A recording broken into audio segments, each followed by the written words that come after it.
Welcome to the Voices of Homelessness podcast. I'm Donald Whitehead, your host. The Voices of Homelessness podcast is produced by the National Coalition for the Homeless. Each month, we bring to you different voices, voices that reflect the true nature of homelessness in America. And we hope that from these voices, you get a deeper, more compassionate understanding of why homelessness exists in the richest country in the history of the world. Today, we have three different guests. They come from different parts of the country. We have Rashema Melson, who is from Washington, D.C., the Washington, D.C. area. We have Lo. I'm sorry, I said that's messed up. That's Lou. And that was not on purpose, Lou. Lou is actually from Cleveland, and we have a long running conversation about me mispronouncing Lou's name. So Lou is from Cleveland, Ohio. And then we have Jose, who's from the Austin area. And we're going to let you hear from each of them today. We thank our producer, Kalita Harris, and we thank the National Coalition for the Homeless for producing this show. I want to start out by just having all of you tell us a little bit about your story. We know that there's a diverse set of reasons why people become homeless. And we'll start with Rashema. Rashema, tell us a little bit about your story. What happened? How'd you get here? What's it like today? Yeah, thank you all for having me today. For my family, my mom, she's a mother of six, and she's a single mom. And my dad, I met my dad through a picture with a gunshot wound in his head. And for me, I think I seen that picture when I was about 5, and it set the stage for my life. So many issues with living in poverty for my mom and being unable to provide for us as a family. And we had bounced around the southeast area of Washington, D.C., in Ward 7 and Ward 8. She had 4 different fathers to her 6 children, and all of them were deceased. And so it was just really difficult for her. And then eventually, at the age of maybe I want to say 11 or 12, she made a decision that she wanted to leave. We were living in Woodland Terrace, and she wanted a better life for us. And so she decided, let's go to Ohio. And we went to Ohio, and I think that was, I wouldn't say the worst decision of our lives, but I think as a kid, for me, it was the worst decision. That's where we fell into homelessness. We were living with a friend of hers, and he didn't want us there, so we turned off all the utilities. And so we were forced to leave. And then we wound up staying in an abandoned house in downtown Cincinnati. And then by the time my mom made up her mind that maybe we should go back to DC, her public benefits were cut off because she had left the area too long. And so we started couch surfing, motel hopping, and some nights sleeping in really weird and unsafe places. And in certain times of my teenage years, I got separated from my family. And throughout that time, was dealing with a lot of abuse, sexual abuse, physical abuse, and things that my mom still isn't to this day aware of, but just trying to be strong as like a 15-year-old kid. Um, and then eventually I was trying to be better. I wanted better for myself. Something for me said to myself, I want out of this horrible life. And by the time I had got to high school, I went to 3 different high schools, but 16 different schools overall due to this. People kept telling me education, is the way out. And then by the time that I got to my last high school, was Anacostia High School. So we came back to DC, and then I was attending Anacostia High School for my junior and senior year. And we were living in the DC General Shelter at the time before it was knocked down. And I just tried to, as a kid, to stay focused. The goal was people was telling me, if you go to college, you'll make it out, you'll have a great job, you can provide for your family. And that's the only thing that was in my mind. And even throughout growing up, I always read books. I love like Noah Roberts, Johanna Lindsay, to get to see like different or visualize different areas of the world, different regions of the world, things you don't see in Southeast. And most children who do live in Southeast believe that that is, all there is to it. We don't get to travel. And so I use education as a tool to push me. And in order to eventually get out of poverty. Um, I wound up being accepted at Georgetown University, and so I wound up going to Georgetown. Um, and then I majored in JEPS, which is Justice and Peace Studies, which more so is the social justice area dealing with juvenile youth and dealing with the criminal justice system. I wanted to be able to make a change because, as we all know, it's a big cycle. The criminal justice system, poverty, homelessness, it's all a big cycle. And I wanted to be able to make change. And so eventually, um, I graduated from Georgetown, and I finally got my first like actual job. Um, and I was uh, doing like assistant living, helping out an older man to have a place to live, and finally saved up enough money to buy my first apartment. And so my homelessness ended for me in 2020 when COVID started. So it was actually really crazy. And then this year, um, maybe in a few weeks, my closing date is in a few weeks, I'll be a first time home buyer, first generation home buyer for my family. I'll be closing on my first house. And so I'm just super excited and just thankful that God has kept me this long, and I was able to come out of poverty and come out of homelessness. And, I hope to continue to use my experience in life and my education to help others to also be able to move from crisis to self sufficiency. Rashima, what a powerful story. When we talk about homeless children and homeless families, some people don't really understand the parents' homelessness and the impact it has on children. But what we often see is resilience. We see resilience in children that is unbelievable, and your story really underscores that. I know that you're working on a lot of really important projects. We'll talk a little bit about some of those. But I've seen a couple of movies. Homeless to Harvard is one of those. We should be yours should be homeless to Georgetown. That's amazing. I have so many things to ask you. First of all, I didn't know you had been in Cincinnati. That's where I was born. That's where I grew up. And usually people do really well in Cincinnati, but it is a tough place when you're homeless. And I just really am always amazed. I learn so much more every time I talk to you. And I thank you very much. I'm going to ask you some questions about being an unaccompanied youth. You said you were separated from the family a couple of times. I'm going to come back to you though, because I want to make sure we get the other voices here. Jose, we're going to go to you next. Austin, Texas.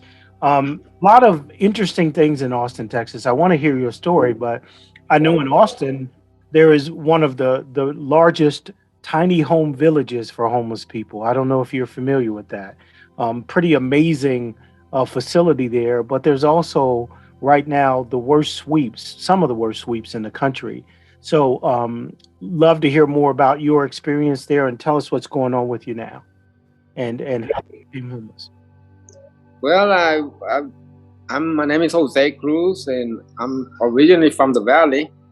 I was born and raised in McAllen, Hidalgo City, small city of 1,000 people. But I came from a reckless family, a dysfunctional family. My parents were, physical abusive, verbal abuse, and I was just traumatized, through my parents. As the years went by, I went to the streets, didn't skip school. From there, I escalated. I was 10 years old. My mom couldn't cope with me, so she sent me to a foster home. And these people were taking care of me for a while, but not even them. Something happened there. I was abused at 10, sexually abused. After I could not be trained to become a normal person. They sent me. Oh, go ahead, Jose. They sent me back to my parents. They did not tell my parents. My mom was taking care of me, and they didn't tell her. From that day on, my life went left field. I I was didn't know who I was.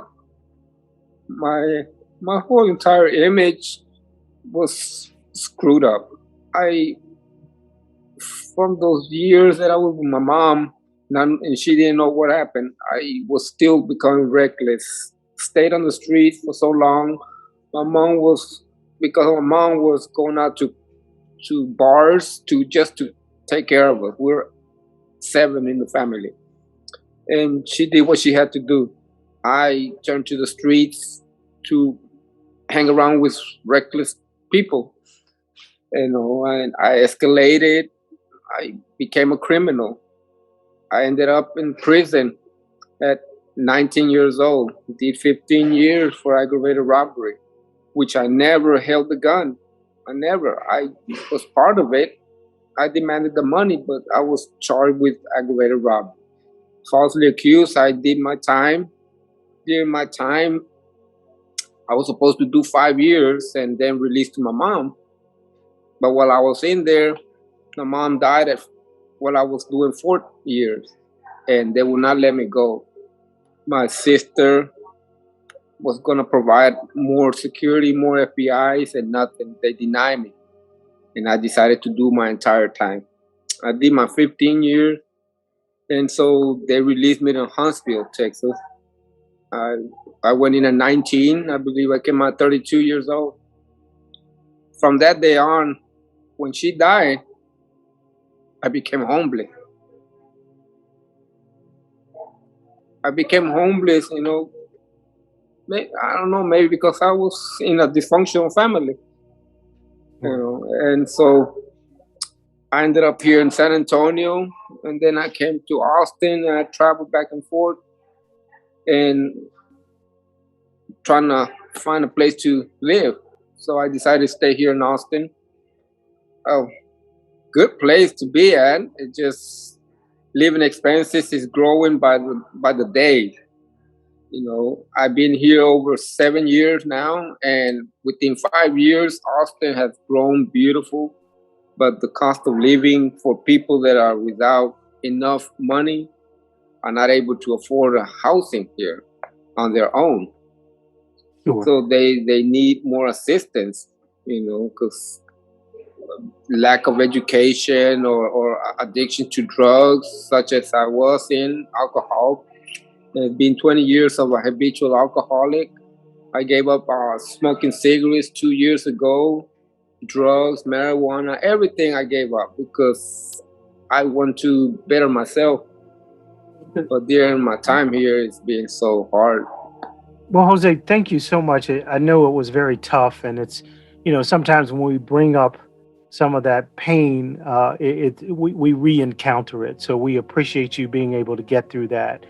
We know how tough it is. Rashema, I want to go back to you because I know you have to leave. Tell us what happened after that. All of those things that you went through. What has it created in you now? What are you doing now with your life? Amazing new homeowner. That's amazing. So one thing we want people to understand from Rashima is that homelessness is not a situation that is permanent. People do get through this, and that's why we want you to hear from people who've been through it and let you know how they've changed, how they've become uh, valuable to society. They were valuable in the first place, but they're demonstrating it over and over again, and we need you to hear that. Rashima, what are you doing now? So currently, I'm working on multiple different projects, and so under National Coalition for the Homeless, I work as an administrator for the Bring America Now Home campaign, which we're working to end homelessness. And then I'm also working on other projects dealing with COC and coordinated entries, with helping people who are experiencing homelessness to have a better path navigating those services, and providing supportive services in order to help them to see self-sufficiency. And so that's really my goal, is just to use my experience, and then also to always lend a hand. And I don't say to turn around or look down because nobody is beneath me, but I want to be able to help people who are or who have experienced the same thing as me, and to be able to help them in the best way possible. So. Amazing work. You're doing a lot of work on centering racial equity around the country too. Around the country, Rashema, she's not going to brag on herself, so I'm going to brag on her. She was selected out of a lot of people had looked at to work on projects to help communities decide how to make sure that there wasn't an overrepresentation of people of color in their communities. A very select few people got chosen for that. Rashema was one of them. Please watch out for her. She is a rising star. So, Lou, you've been personally waiting. I thought Rashema had to go a little sooner. My mistake there. But we want to hear from you. Tell us a little bit about your story and how you got here and what's going on with you now. I actually don't have the stories people would assume, um, but I do have certain ideas or statements to give. Basically, in this country, 99% of people are homeless. Why? When you were little, the place you live, it's not under your name. By the time you grew up, if you don't go to college, it's maybe out of state, you probably stay in a dorm or you rent a place with other people sharing the rent. So the place you stay, still not under your name. You have a landlord now. Instead of the home your parents built for you with love. After you get a job, look at the living expenses in this country overall situation. How many people can actually afford to start getting enough money to even put a down payments to be a homeowner? Now you have to pay mortgage. So it's still not really under your name. Let's not forget how recession actually happened. People all try to be the homeowner, to be truly independent, but they did not have the education for them to buy the proper mortgage package. So when economy went wrong, guess what? The fine prints popped up. So the place you already paid the how many months of the mortgage? No, taken away again. So in my situation, I came to Cleveland originally it was for school. However, I got this accidental injury on my eyes. So that puts me out of finish school as a full-time student. So I started doing tutoring and other things. And this is the time actually I learned by helping either the people living in the area or even foreign students to go through some of the we should call them bureaucracy to get them any kind of help they need. So by the time the place I rented, not too far away from school, okay, close to school, that's like a house, two-family house over 100 something years old. When the plumbing finally went wrong, the landlord had to find out he couldn't fix it by himself. The older design, you have to really take the floor, walls, everything apart in order to fix the whole plumbing problem. So I thought, okay, lots of time when I went to the downtown, the famous Cleveland Public Library for something, and I passed the place. Later, I realized that actually was a shelter. So I said, okay, maybe I can stay there for the time being. After landlord fixed the place, I can move back. However, it didn't go as planned. Things happened. Things went wrong, at least for me. So I ended up being trapped at this particular shelter. And this is the reason why I have a very different point of views about homeless service system. Sure. They can be helpful, but they can also exploit people experience homelessness. Well, let's talk about that a little bit. And I want all of you to weigh in. We're going to go into a roundtable discussion. So, in your experience, and I want each of you to weigh in with your own personal experience, one at a time. If you don't have an answer for it, that's okay too. Of all the challenges in the shelter, you talked about exploitation. I think there was a capacity issue. I wonder if Jose, your leaving the criminal justice system had any role in that as well. What were the barriers that were most what were hardest to overcome for you? If you had to think of one or two things that made your transition into the shelter and your transition out of the shelter the hardest, tell me about what those were. One of them was my family, like I said, my mom, me and my mom was very close. And because of that, it made it hard for me to think of being successful in the community. It just totally, besides my addiction, some cigarettes and alcohol. Alcohol was my hardest addiction. I broke, I was bleeding blood through my mouth. I had to call turkey on that one. And then cigarettes, since I was 15, I just quit about 3 years ago. So my habits were also my obstacles of stopping me from going forward in the right path. So nothing in the shelters or programs, it was all kind of your personal issues that kind of kept you. Yes, my personal issues were I support the system for helping homeless. My opinion on that, my negative side on it is they take a little too long, and the process is too picky on people, and the requirements are a little bit too hard, Sure. Yeah, so. Okay. Lou or Rashema, either of you have anything that was a major barrier that you want to address? I feel like for me, as a child, as a teenager, you don't really understand, what's going on behind the scenes within the shelter. I just know that every time my mom would come back to our room, she's like, "We're still on this list," and I didn't know she was talking about the vouchers list. And, for me, I feel like if there were 2 generational approaches used within shelters, I feel like we could, it would be easier to reduce and then cease homelessness. And I feel like because there were not a lot of services pertaining to the children, maybe it was like kids, but what do you do with teenagers? And you're going through puberty, you're trying to understand life. And so not having those services in place, and my mom, she's illiterate. And so it was a huge struggle for her trying to understand everything, and me not even understanding anything at all. And so I feel like if we had more supportive services in place during these shelters, if we had more 2 generational approaches for families, for family shelters, I think that would be helpful.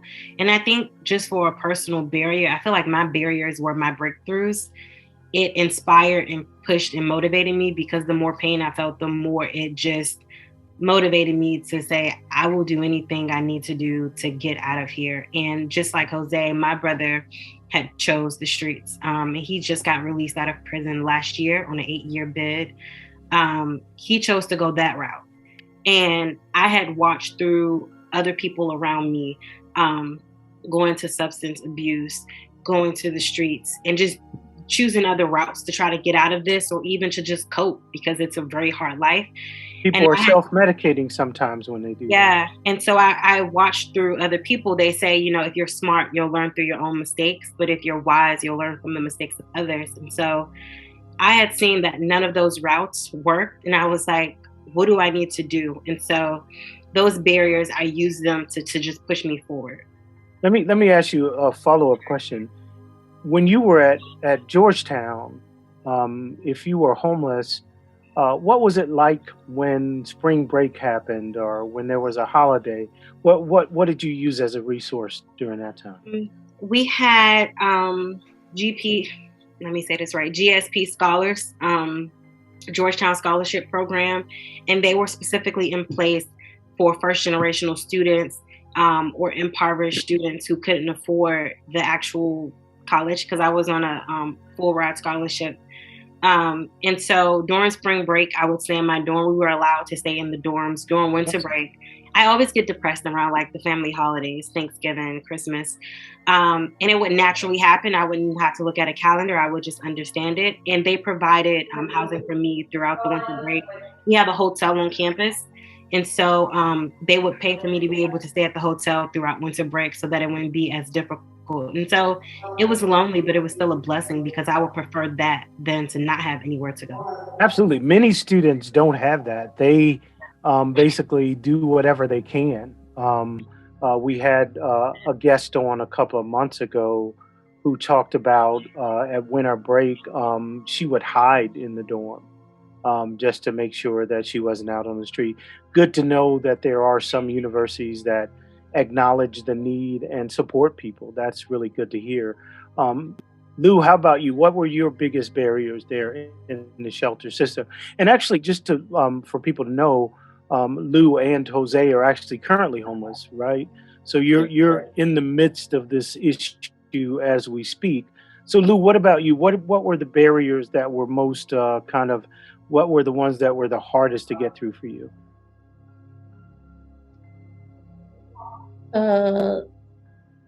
My own situation probably does not reflect the overall.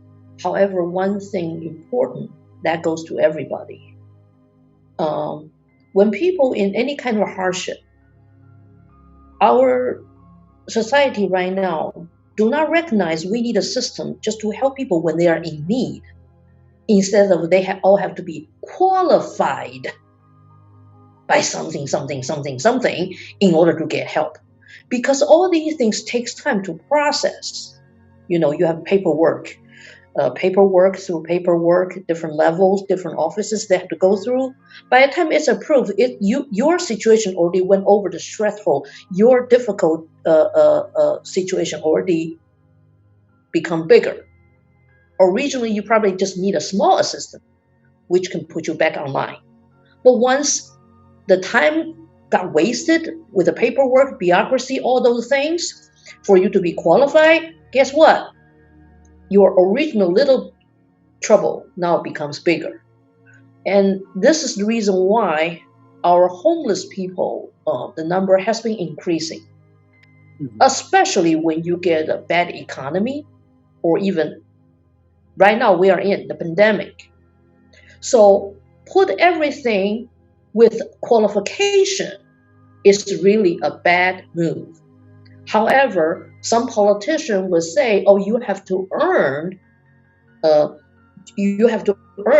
help. You have to show that you are doing your part."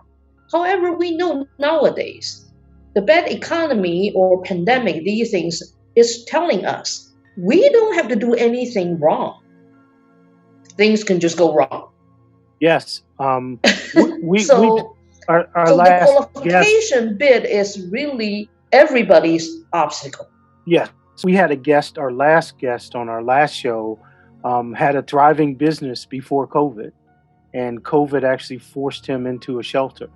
So I know that you have had some issues that we talked about prior to getting on with gender equity in the shelter system. You want to talk about that a little bit, or has that not been a barrier for you? I thought you kind of expressed to that. Me personally, not, because they cannot even tell what gender identity I carry or what sexual orientations I'm in. Our service system has a very narrow scope because, remember, everything is on qualifications. So they don't really treat people as people. People are all different. Think about that. If naturally we have different eye colors, hair colors, complexion, of course, I mean, you have a different background, which gives you different knowledge base and skills. Then the same thing, the most basic part, when they say you should have your respect and dignity, where is it in the whole homeless service system? It's non-existent. And this kind of situation goes really, really bad, especially on the people who don't identify themselves as male or female. They don't say, I'm heterosexual. These people getting slammed just like the people who are getting discrimination just because of their complexion. Exactly. There are so many issues with intersectionality. That's why I wanted to touch on them a little bit. I do want to, we can talk about our personal situation and the barriers, the problems, but I think it's so important. I hope that some politicians or policymakers or even people in administration are listening. I know some do. So what I'd like to do is kind of get a laundry list from you. How can we change this system? What can we do as a country, as individuals, as providers to change this system? Just to give you the example from where I am, Cleveland, Ohio, Cuyahoga County. The COC actually even refused to put on Fair Housing Act or some literature about LGBTQ's protection into the so-called central intake office, because they think that will increase too much for all the service providers. So in this case, if you really want to make improvement, you really have to change the whole system. Because right now the systems are operated by the people, only think about funding, only think about their data, their performance score, instead of thinking about people. Thank you. That's very profound. The more I hear about individual systems, the more horrible it gets to me. But I do know that there are a lot of people in those systems that aren't open-minded enough to even take brochures. That's pretty scary, pretty sad. Other thoughts about like your laundry list, Jose or Rashima? What else would you provide?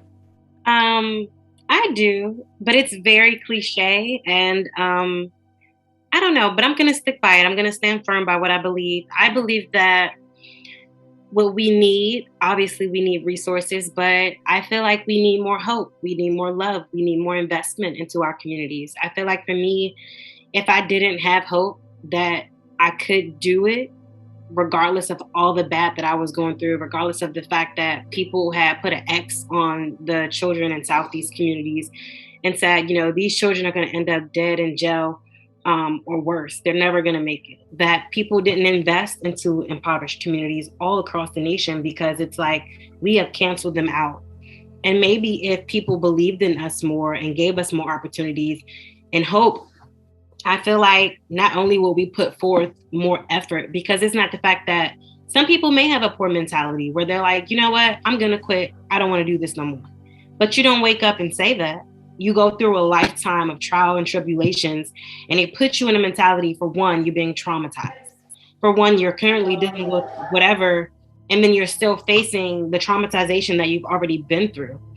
And it's like, it's just really difficult. And I think that people, if you haven't experienced it yourself, it's hard for you to understand that, yes, you get chances over and over, but it's something about the mind that it's such a powerful tool, but you can destroy it. And through all the years of destruction that we've all been through, you can lose your mind. And it's not easy to just say, hey, I can help you, take my help. It's this easy. It's not that easy. And unfortunately, my mom, she just started working for Uber last year, I want to say. And that was her first job since I've been born. Because she didn't believe in herself. She's illiterate, and I know that that's something that she's ashamed of. I love her anyway. And I feel like without her believing that she could do something, she didn't, and she cowered away and chose other sources of ways to make money. And I just feel like if we pour more hope and love, don't just throw money at us and say we're going to build houses, put you in the house, and everything's going to be fine. Really invest in us. Teach us skills. Teach us other things. Tell us that you believe in us. Show us that you believe in us. Give us your time. There's so many other things that can be done. And for people who do have a poor mentality, that's not something that I just say, oh, you have a poor mentality, and then I walk away. I understand that that's been developed through the years, through the harsh treatment that you've endured. And so, just praying for everybody. And for me, I just feel like that's what's needed. before we even get to the resources and the funding, you have to believe. You can't make a horse drink water. The horse has to really want to drink water, but you don't know if that horse has been abused or not for drinking water before. You just never know. And so, that would be my laundry list. Intangible. We're not gonna accept the cliche for that. That was very beautifully delivered and thoughtful in its approach. I remember a guy. I was in the shelter. A guy walked up to me, and he said, not solicited at all. He said, "Don't let your situation be your destiny." And that was so powerful. And every time I get overwhelmed, I start thinking about that. So that idea of helping people grasp hope, but not blaming people for whatever challenges they have, because you haven't walked a day in their shoes and you don't know what they had to overcome to get here. Booker T. Washington said that. He said success should not be determined by one station in life, but the obstacles they had to overcome to get there. So powerful. That's what you just said. So not cliches at all. Very beautiful. Lou, I want to get to you. I see you patiently waiting over there. Sorry, those were two really important thoughts that we got from the last two. Want to hear from you. What do you have to say? I know you started off with what was needed, but do you have anything else you want to add? Yeah. With my short legs, I think that today I have been following Rasheena's steps. Now, I think one important thing is we have to let the horses who are willingly drinking water to understand why other horses have no way to drink that water. I'm saying that people right now, lots of them, they think they are okay. Either they think because they're white, or they think because they have a stable job currently, and they think they are fine.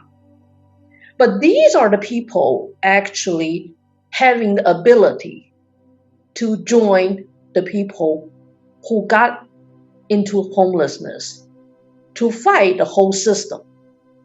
But we have to let them understand they are actually at risk more than they think they are. So they are the horses drinking the water well, but if we show them why other horses cannot get to this lake or pond, whatever, to drink water as freely as they can, then maybe they would join the force to tackle the whole system. The only way we get to be a society where we embrace others and we make changes, that we listen to everybody. Because we may not have the solution in everything we say, but if we listen hard enough, there's some nuggets of solution in anything we say. So really appreciate you all being here. Fantastic panel. Give yourselves a round of applause. You have really been outstanding. And amazing stories. And I know some of the stories aren't finished yet. There's still some other chapters to be written. But we thank you all for your willingness and courage to speak your mind and let us know how you feel. That's what we hope to do on every episode. We hope that we can bring you different experiences, all kinds of different levels of resilience, whether it's the everyday resilience in the shelter or the resilience of moving from childhood homelessness to home ownership. These are amazing stories, getting through the criminal justice system, dealing with gender inequities. You've heard all of that today. So we hope that you'll continue to listen to the voices of homelessness. These are the voices of homeless people and people who experience homelessness and who have experienced homelessness. And what they're bringing to you is some in-depth information that you could never get in a book. You won't get in a study, and you won't hear from the advocacy community. So I thank you for joining the Voices of Homelessness. This podcast is a production of the National Coalition for the Homeless. We thank our producer, Kalita Harris. We thank the rest of the NCH staff. We thank our wonderful guest. And we hope that you'll listen tonight. You'll come to our website and that you'll join the Bring America Home Now campaign, because really, none of these stories should be happening in the richest country in the history of the world. So I thank you and have a wonderful day, evening, or whenever you're listening. Make it the best day. And remember that success should not be judged by one station in life, but the obstacles they had to overcome to get there. Thank you very much.